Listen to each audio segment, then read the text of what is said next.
Lord, hindi ko alam kung saan patutungo lahat ng mga ginagawa ko ngayon. Hindi ko alam kung lahat ba ng desisyon ko ay tama.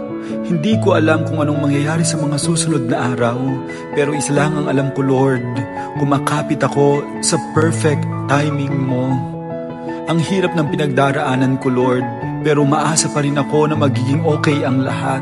Hindi ko alam ang gagawin sa mga panahon na parehong pagod ang isip at katawan ko. Nagsusumamo po ako, Lord.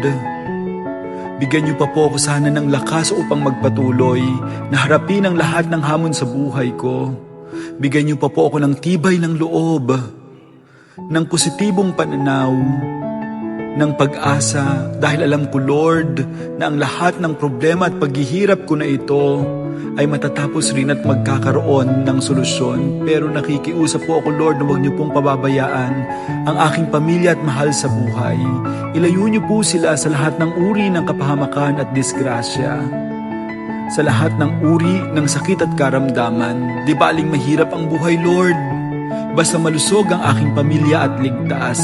Dahil hindi ko kakayanin kung isa man sa kanila ay mapahamak. Basta masaya at wala silang karamdaman, masaya na rin po ako, Lord. At ito po isang bagay na dapat kong ipagpasalamat.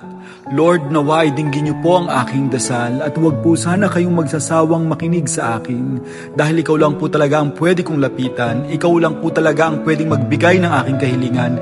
Ikaw lang po ang aking pag-asa at ng aking pamilya. I surrender everything to you, Lord. In your name I pray. Amen.